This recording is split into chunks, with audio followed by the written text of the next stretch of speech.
দেশের তরুণ প্রজন্মের নজিরবিহীন আন্দোলনের মুখে চরম রাজনৈতিক চাপে পড়েছে ভারতের ক্ষমতাসীন মোদী সরকার। শিক্ষা ব্যবস্থার দুর্নীতি ও প্রশ্নপত্র ফাঁসের বিরুদ্ধে গর্জে ওঠা জেনজি আন্দোলনের ধাক্কায় প্রধানমন্ত্রী নরেন্দ্র মোদীর রাজনৈতিক অবস্থানও অনেকটাই দুর্বল হয়ে পড়েছে বলে দাবি করেছেন প্রখ্যাত সমাজকর্মী ও শিক্ষাবিদ সোনাম ওয়াংচুক।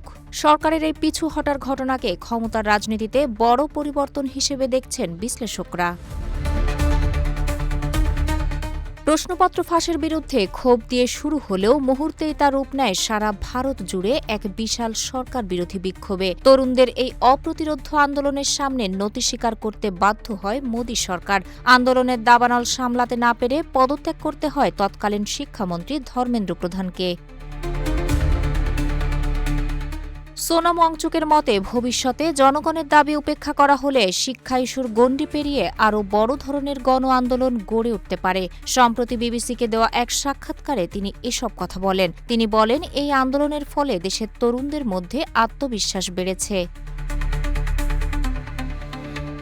দিল্লিতে টানা ২৬ দিন অনশন করে নিজের ওজন ১১ কেজি কমিয়ে ফেলা ৫৯ বছর বয়সী ওয়াংচুককে বাগে আনতে শেষ পর্যন্ত হাসপাতালেও জোর করে আটকে রাখতে হয়েছিল। কিন্তু মোদী সরকারের সমস্ত কৌশল আর চাপ প্রয়োগের নীতি শেষ পর্যন্ত ব্যর্থ হয়েছে।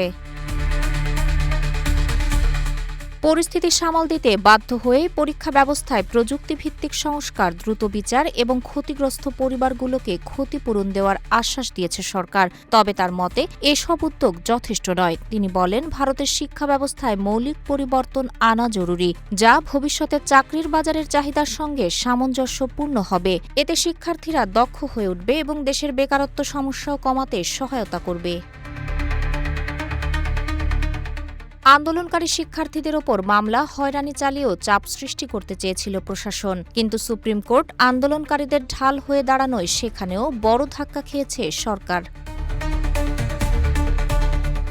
মহাত্মা গান্ধীর অহিংস আন্দোলনের পথেই হাঁটার অঙ্গীকার জানিয়ে সোনাম ওয়াংচুক মোদী সরকারকে স্পষ্ট হুঁশিয়ারি দিয়েছেন। ভুল থেকে শিক্ষা নিয়ে এখনই মৌলিক পরিবর্তন না আনলে শিক্ষা ইস্যুর গণ্ডি পেরিয়ে মোদী সরকারকে সামনে আরও বড় এবং ভয়াবহ গণ আন্দোলনের মুখোমুখি হতে হবে।